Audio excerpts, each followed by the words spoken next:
And I would like now to ask the third panel to turn on their cameras, which will also be very exciting. And I'm very happy to be able to hand over the floor for the moderation to Eva Kaili. Where is she? There she is. Eva, good to see you. Eva Kaili, for who doesn't know her, I think most people know her, but who doesn't, she's a member of the European Parliament, so another colleague from another party, another great ally. She's part of the Greek S&D delegation since 2014, and she is the chair of the Future of Science and Technology panel in the European Parliament, also called STOA, and the Center for Artificial Intelligence, C4AI. She's a member of the Committees on Industry, Research and Energy, Economic and Monetary Affairs, Budget, and the Special Committee on Artificial Intelligence in the Digital Age. And there are another 5 or 6 paragraphs on her many accomplishments, but as I did with some other people, I'm going to skip them in order to give more time to the discussion. And I hand over to Eva for the moderation.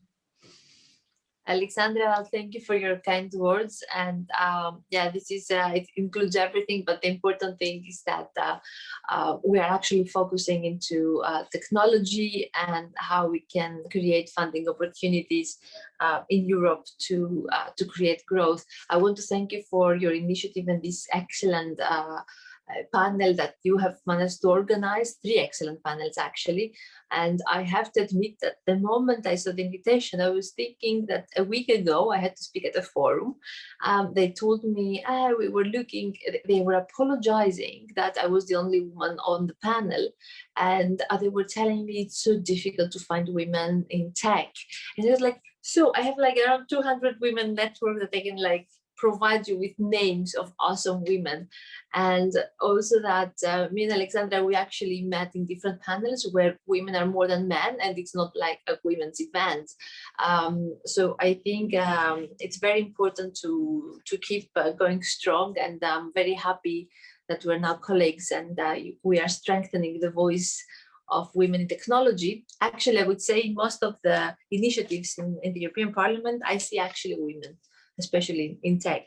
So I'm chairing the Science and Technology Committee and the Center for Artificial Intelligence. It was an initiative that at least I wanted to take several years ago. And finally, we made it a year ago. And I think it was very timely because with the the pandemic becoming a catalyst to move into the digital era, everybody's trying to understand and see what is the potential and the benefits of AI. And it's changed the narrative that 2 years ago, everybody was like worried of what AI would bring. Now they are trying to see what are the benefits and how we can find solutions to the problems we have.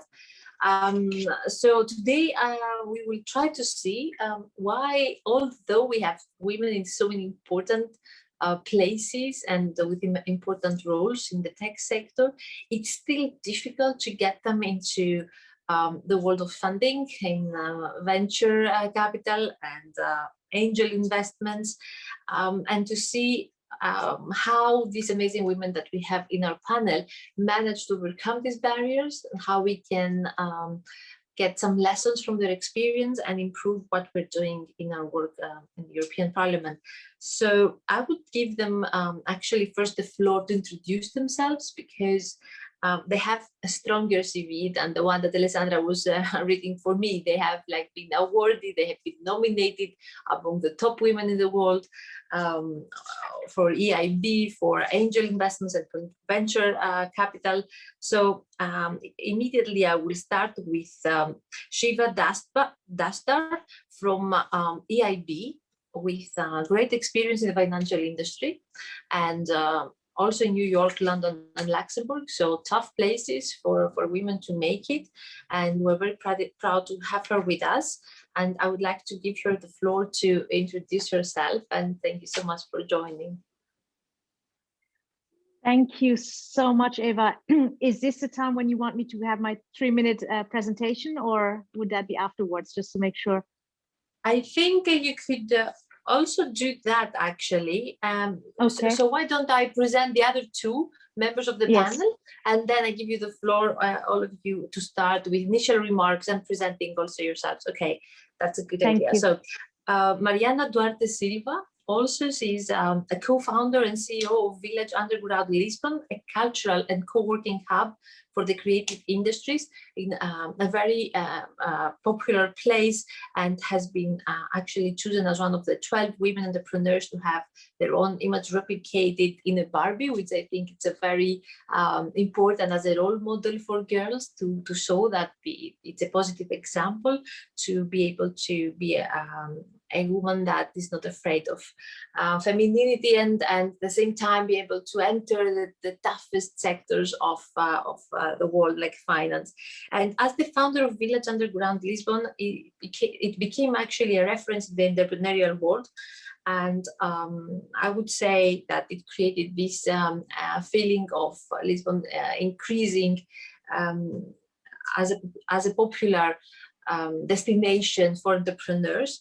And I think it would be very interesting to listen to her. She has award-winning projects in several magazines, in Elle, UK, Time Out magazine, and I will let her to present also herself for the things that she considered more important.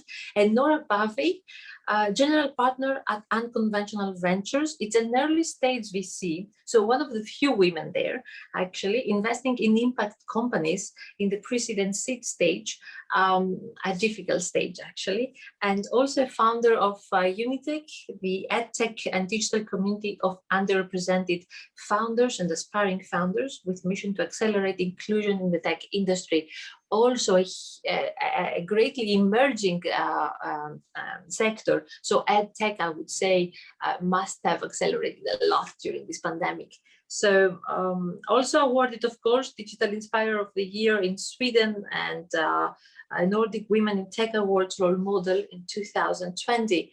So now I would give you the floor for initial remarks and also to present yourselves in the way you want. Shiva Dustdar from EIB, the floor is yours. Thank you very much, Eva. So thanks really to the organizers, the European Parliament. This has been actually truly inspiring and quite an all-encompassing, session covering quite a lot of aspects. So now I guess the money part, and I think this is maybe the key, that women actually talk money and put their money where their mouth is, and really that we live up to the power that we actually hold in so many roles, whether it is our purchasing power or our investment power, because I think it is actually absolutely underutilized. And so really happy that we have this session. Perhaps the next slide. Yes. Now, as Eva was mentioning, so I'm at the European Investment Bank heading the Innovation Finance Advisory. And as part of our Innofin advisory under the Innofin program of Horizon 2020, the Commission asked us to actually look at the data. Why are women entrepreneurs not getting, why are they underfunded, or are they underfunded? The question was, because it wasn't as clear initially. Is it that, that there aren't any, and, and it's just a matter of, short supply of such women entrepreneurs, or is it that they exist and we somehow are not reaching them, or there are hurdles or issues? Now, our study, which is available on our website, was published last summer. Really, for us, was also an important eye-opener, because ultimately what it highlighted is that you can look at the glass half full and half empty. So on the half empty side, really there are hurdles. There are some really impressive women entrepreneurs out there, and they still are struggling. But sometimes it's also information asymmetries, that they just don't know perhaps about some of the financing opportunities, or that they may actually have decided not to raise potentially debts financing or some equity financing, so that the ambitions of scale up haven't perhaps been as marked. But again, it's very hard to put now sort of generalize, but the point is that there is work to do. Now, on the positive side, we see let's see the study which looked at data that was now that is now a few years old, showed positive trends. I think we all are hearing that unfortunately COVID has made things more challenging. Hence, what I would just say here is there was a momentum. We need to do absolutely everything. And I think the manifesto is absolutely at the spot on. We cannot miss the opportunity that 150 billion of this next generation EU going towards digital is somehow widening the gap. If anything, this is the opportunity that that money and all the next generation EU somehow make sure that women get their fair share and we narrow the gap. So next slide, because I will actually go into the recommendations, right? So the recommendations are quite that we put out cover basically actions that are short-term, long-term, EIB, but also the wider ecosystem, and particularly also the European Commission, EU institutions, the public sector. So on the one hand, on the policy front, precisely these type of activities and these type of actions that the European Parliament, the MEPs are, doing are so critical. The fact that we have now, we're calling it out, as they say. We are calling out the issues that are not working right. And I liked when I read somewhere, we don't need to fix the women, we need to fix the system, the digital. I would actually say here, we don't need to fix, again, the women. We need to maybe fix the financial sector. And hence, a lot of it is about, indeed, the policy part, the awareness raising. As I mentioned, there's a lot of information asymmetry. It's not just women. Generally, we see that a lot of innovative companies are a bit lost, and that's why advisory and all sorts of support schemes can be so useful. Hence, on the advisory side, it's so important that the EIB takes a gender lens, that we really are proactive, that we just don't wait for these companies to find their way to us, that we really team up in the wider ecosystem.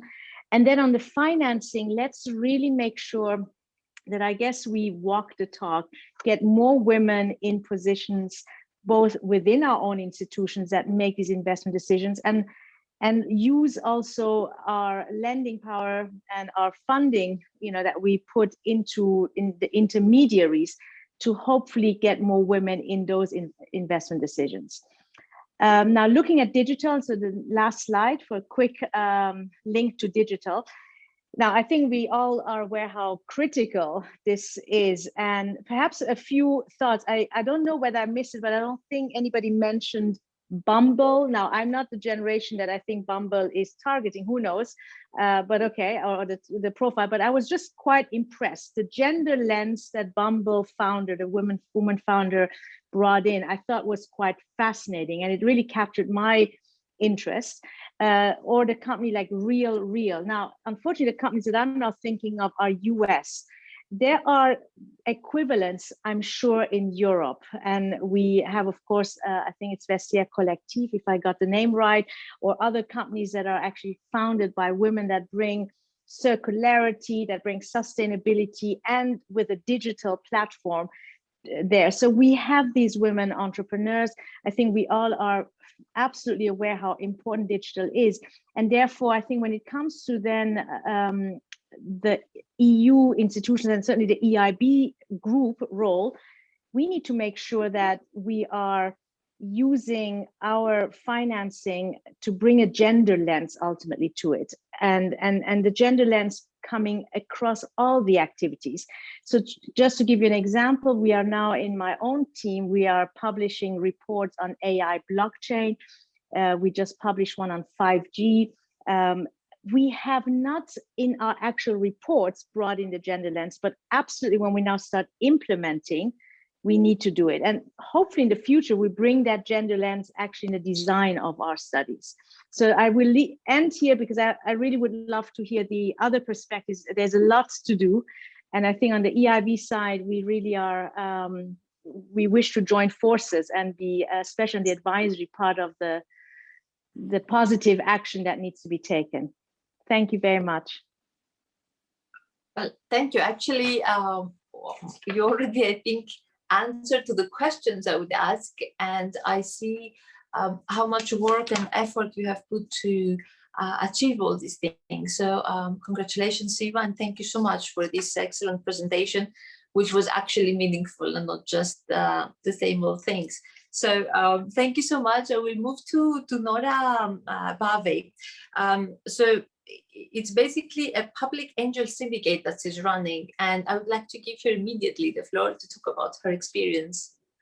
Thank you so much for that. And thank you so much for having me. I'm so excited to be part of this conversation with this amazing group of women who are really trailblazers in creating change. And I think from our perspective, I actually represent a Nordic VC venture capital firm that we actually look at it from an ecosystem perspective, meaning that, like Shiva clearly stated very well, is that we need to fix the financial systems and the structures with that, because without the muscle power that comes with economic power, we are not able to change very much that we are setting out to do. And I think in that gender lens, we also need to add a diversity lens.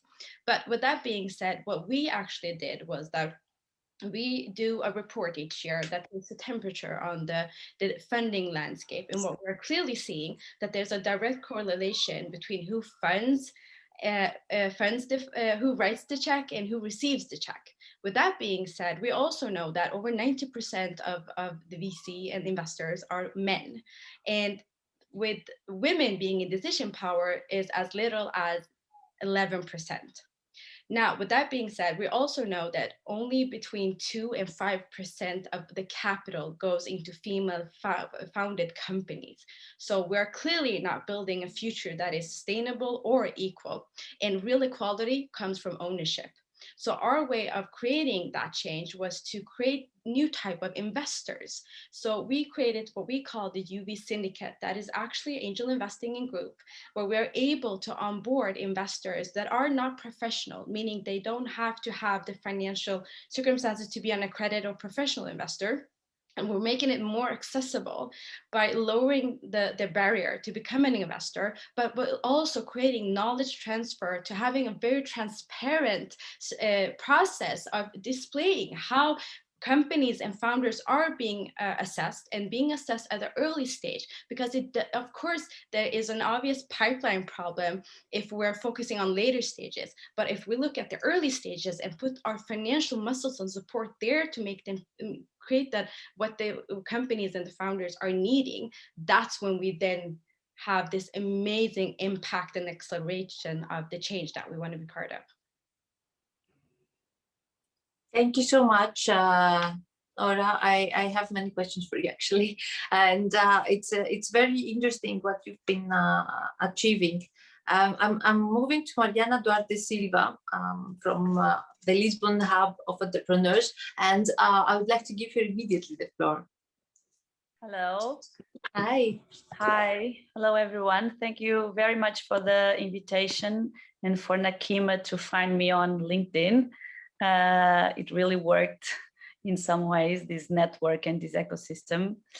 Yes, so I'm the founder and director of Village Underground Lisboa, which is an independent cultural center.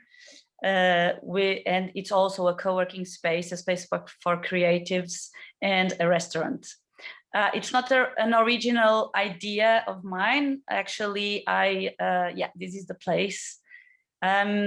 It's not original because there is another one in London, the first one, and I was really happy to have been working there 2 years from 2007 to 2009, and I got so inspired by this place that were also built with containers and tube carriages that I thought it would be good to bring it to my own city. But when I thought about it, we were in a deep financial crisis back in 2009-10. So it took me then, after 5 years, to actually make it happen. So we opened in 2014. We have been running for almost 7 years, and we are now in this another great crisis, unfortunately. But the good thing about Village Underground is that it became a space for people to hang out, not just in terms of work, but mainly and especially we created a community of artists and freelancers and people that were actually without a job in that phase, and they were looking for a space where they can find some people with their same interests. And because of the architectural design of it, that it's quite inspiring. So it also marked and changed some of the space of Lisbon, especially this side of the city.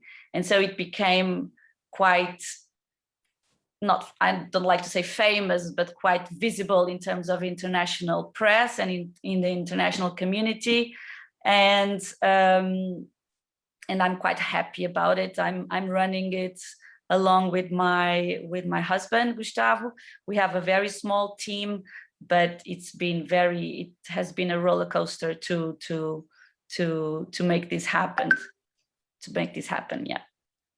Thank you, and congratulations, Mariana. I can definitely understand these challenges that you have faced for several years, and I think it was not easy also to fight on your own and achieve to convince people to support something that we see now. It's also accelerating super fast. So it seemed you had the foresight to do so.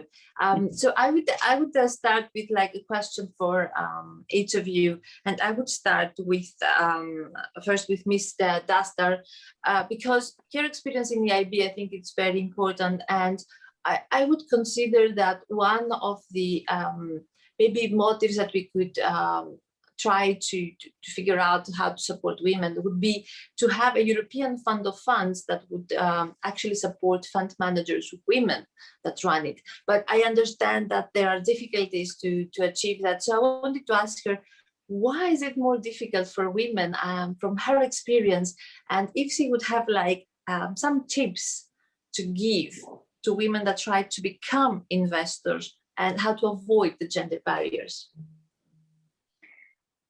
Yes, well, thank you very much. Well, if I had all the bulletproof answers, I mean, I would maybe, be somewhere else giving that advice. So I don't have maybe all those answers that people are looking for. But what I would say is, it's always interesting when the first ones that will make it through the door have obviously the highest, the steepest, maybe learning curve or also the toughest battles to fight. But once you crack that door open, it's really important that you get the stampede, and you get the momentum. So what I would say generally is, let's also focus on those women-led funds that actually have benefited from support, from EIF investments or other, other LP investments. Let's make sure that we celebrate those. And then really not only obviously use them as showcases and leave it there, but make sure that we get as many of these funds in front of the decision makers. What we have seen works quite well is when the focus remains also quite strongly embedded in thematic areas. So I would say what sometimes may be hard is if you come with a pure gender lens and say, okay, we are this generalist fund, but we bring a gender lens.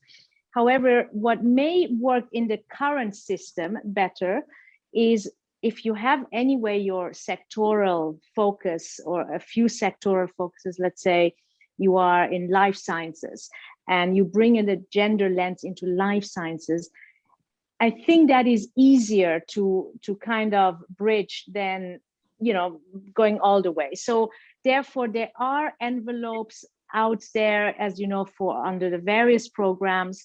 And it's really important. I mean, sustainability is so key. So anybody out there who is right now raising for funds that are either in circular economy, in agri-food, in bioeconomy, I mean, these are the hot topics that the VC market is now discovering, and the LPs who are investing in them would like to see more of those. Today, there was a nature-based solutions conference in environmental finance. This is also the next big hot thing. So if you're working in these areas and you have, a woman-led team, make sure you get your story out. I mean, I think that's the key.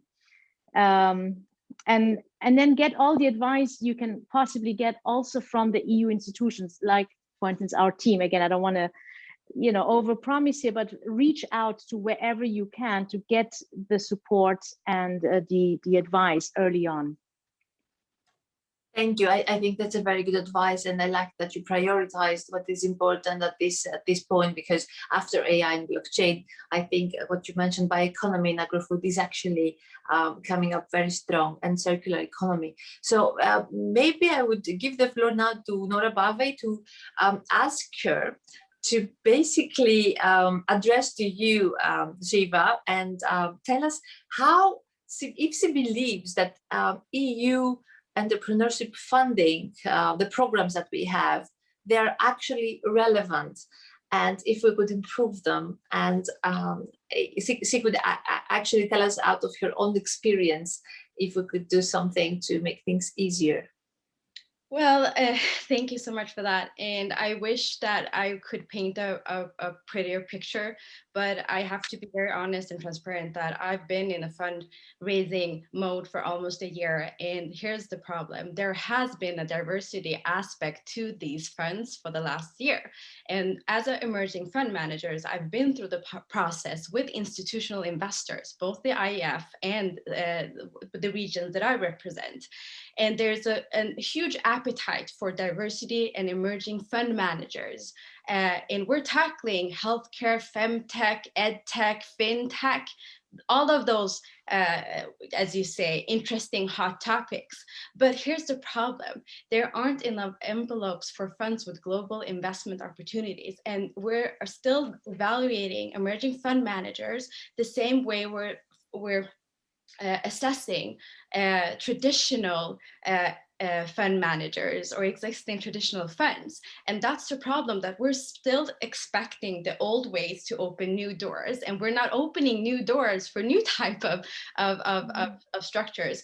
And the problem with that is that the LPs have a really narrow scope of how they assess high potential emerging fund managers. And it requires traditional career paths as well as extensive track record.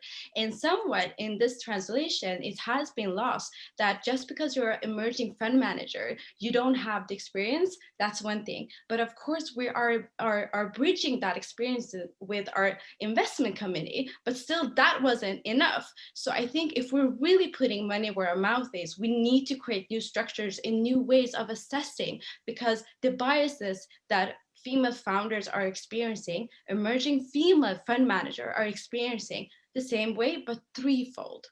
And the problem with that is then, what do we do and what need we do? And we cannot wait for private capital to make the first move. Here is where the institutional money that is coming from our tax money has to be the one who makes the first move.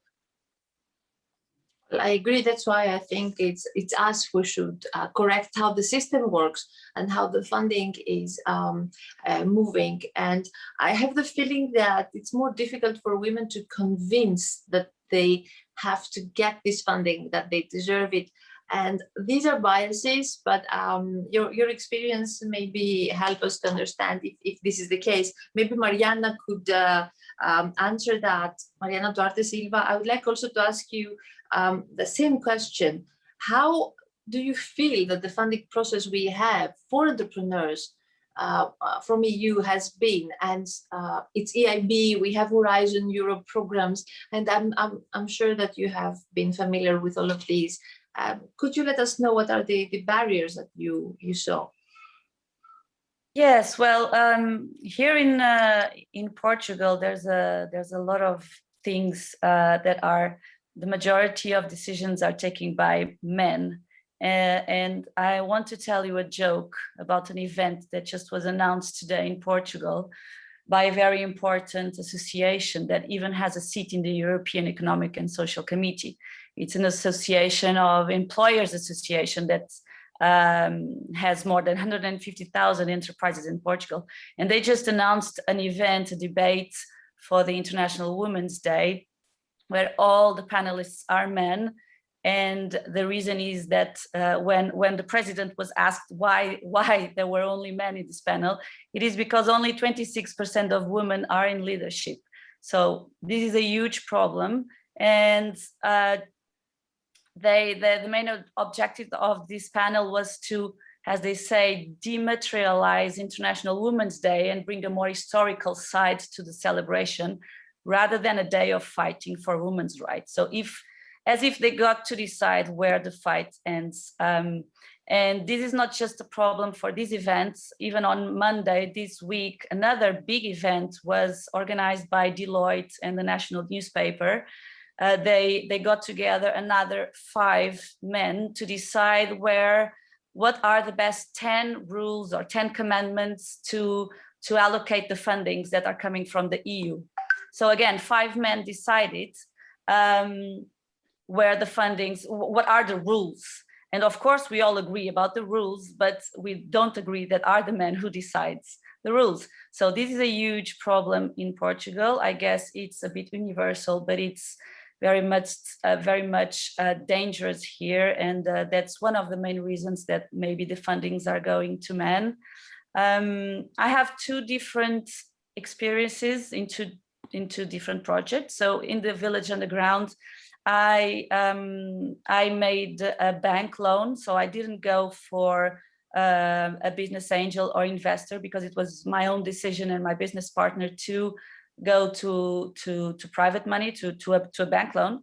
But even that, it was a difficult one to get, of course, as you can see, and we had to put 50% of the money up front, and then to give a lot of guarantees to get the rest of the money that we are, of course, still paying.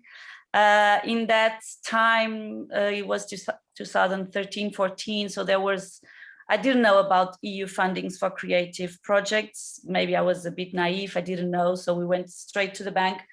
There was a good thing there was a good ecosystem just flourishing that were sponsoring a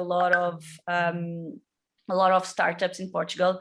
And it was a very political decision of the mayor of the city, that is now the prime minister, to actually build this ecosystem. And that brought us many startups that are very successful until now.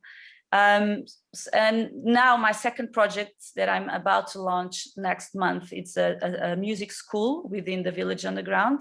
And for that one, I went to EU funding from Portugal 2020 for projects for inclusion and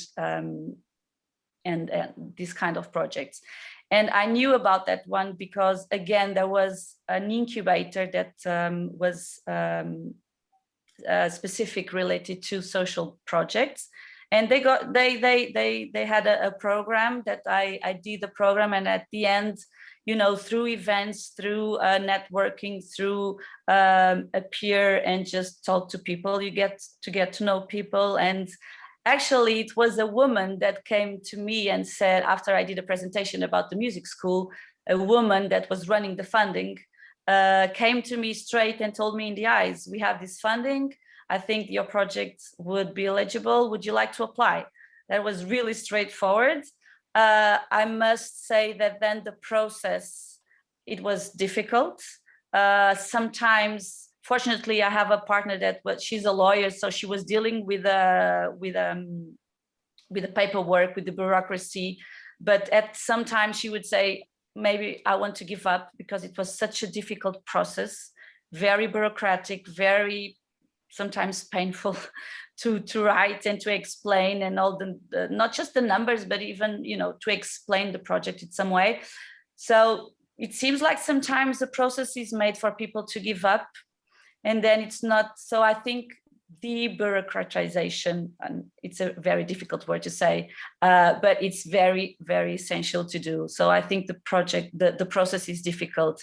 Talking to some people that run some EU fundings here, I know that sometimes there are not enough projects to apply for the fundings.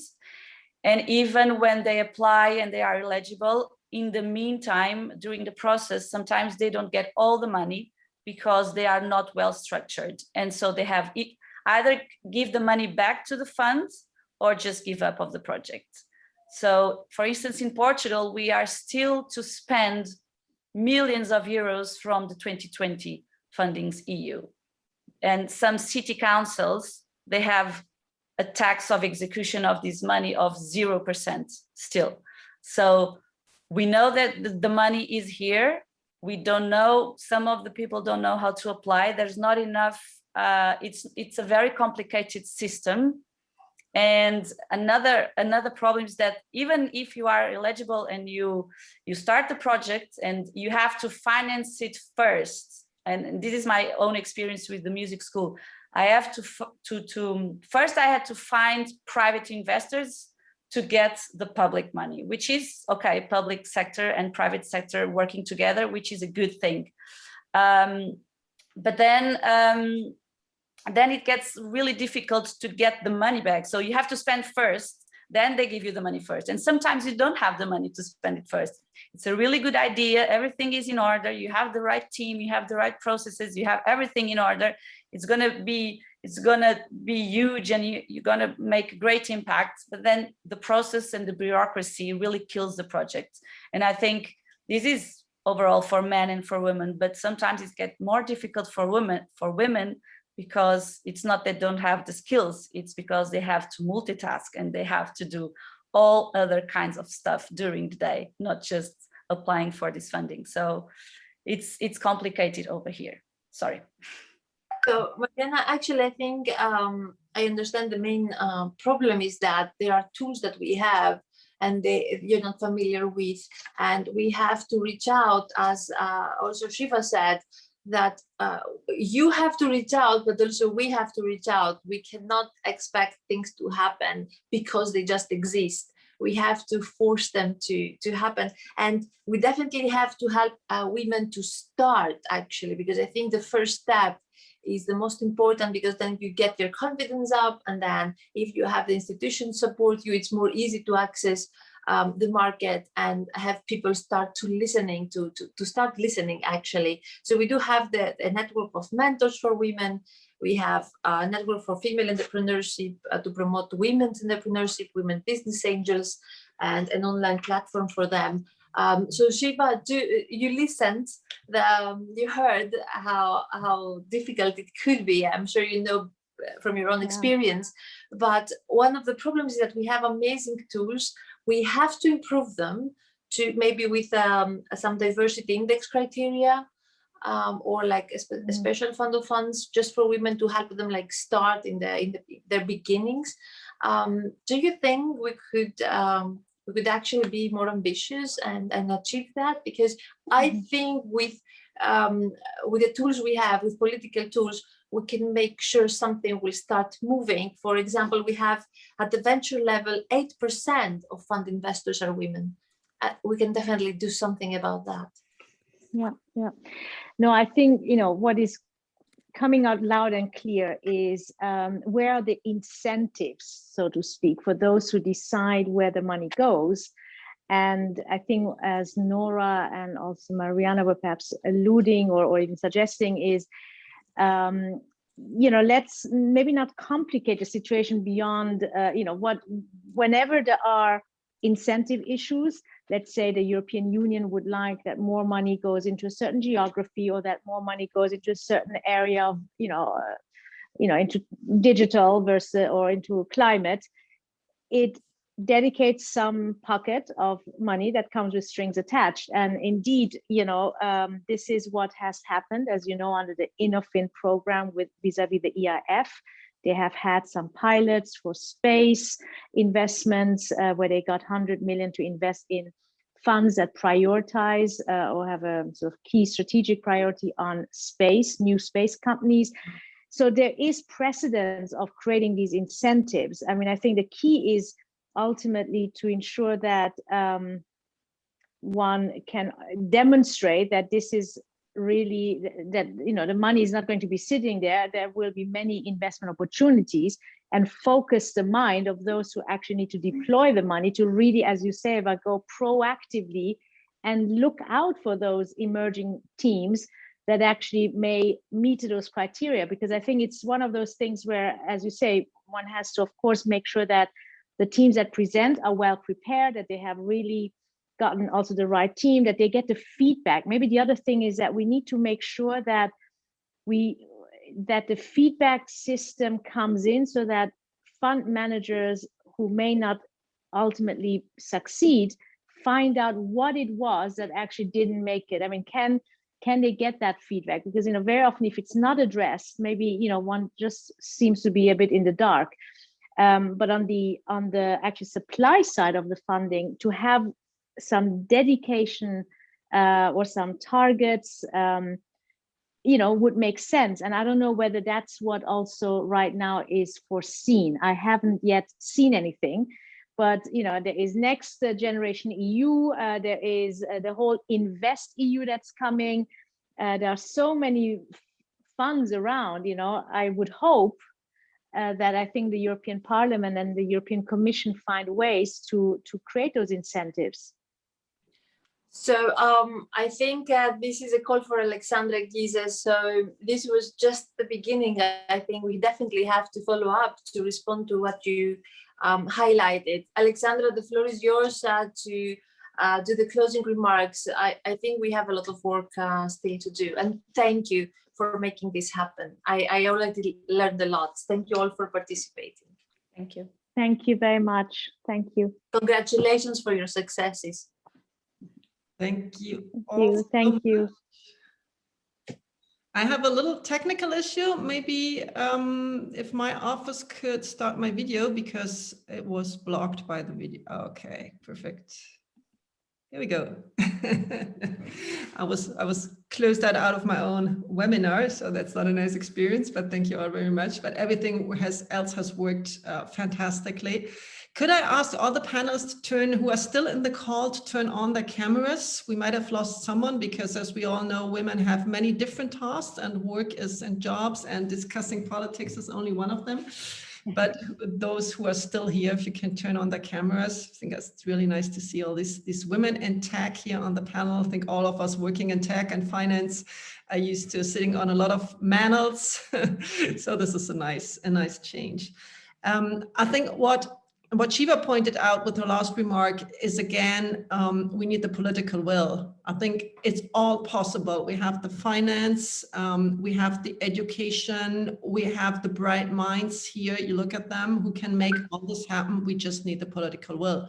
And this is what is still lacking, because you mentioned InvestEU, and I tried on the side of the parliament to put a 30% quota for female-led businesses in the digital and the SME window, and I didn't even get a majority in parliament. That is usually a lot more open than council for this. So I think we really need to get the message out that what is good for women in the digital sector, but also in the economy as a whole, is good for society, it's good for the economy, and it's good for everybody. And just to conclude, I would like to pick up one question that was asked in the chat at the beginning, and I hope the person is still listening. It was Caro's question, and she said, is feminist digitalization more than participation? And I personally, this is my personal opinion, but I think, yes, it is a lot more, because I'm pretty sure if we had 50%, 40%, 50%, 60, 70% women in the digital sector, probably the brightest minds of our times wouldn't be optimizing click rates for the advertising industry as is happening now. They would be combating climate change. They would be combating poverty, exclusion, violence, inequality, and they would be making the world a better place. So what I'm asking you is spread the message, read the digital manifesto. I put it again in the chat so you can check it out on the website. If you want to sign it, if you want to share it, let us know if you want to sign, and you just can share it and ask other people to sign it, especially people, important women and men from the tech sector. Everybody is involved in finance, tech, education. Let's get out the message that we don't need to fix the women. We need to fix the digital sector, and we also need to fix the economy, and the time is now. I would like to thank everybody who participated with their comments. There was a very lively chat on the site that was great to read. I would like to ask all the to thank especially the moderators, the panelists. I need to read out the names because this was really a great experience. Christiane, Francesca, Maria, Nakima, Rosanna, Tololope, Eva, Shiva, Nora, Mariana, thank you so much. This was a fantastic experience, and I hope the people who listened really learned something they can spread. My name is Alexandra Gese. Follow me. I organize a lot of events. Follow me on social media. If you want to sign up for my newsletter, maybe just little advertising block. I have an event on the 8th of March, which is next week for the German speaking among you. I organize events in 3 languages, basically for the German speakers. We are presenting the Dritte Gleichstellungsbericht, which is the 3rd gender equality report of the German government, which happens to be this year on digitalization. So we are picking up the topic and looking at all the different aspects, not only the ones we chose tonight. And we have one of the co-authors, Professor Caroline Richter, who is also a great speaker. So if you want to sign up for that, it's going to be very interesting. And we're going to have another exchange the 16th of March with women from Germany and Italy, featuring the issue of next generation EU women, the economy, why don't we get half of it, and why is there such a big movement now in Italy, talking about this and a lot less in Germany, with great women as well. So if you're interested and a speaker of German or Italian, there will be no English translation. You might want to sign up for that as well. You find everything on my websites and social media. So nothing else left to say. Stay safe, stay healthy, and have a wonderful night. Thank you very much.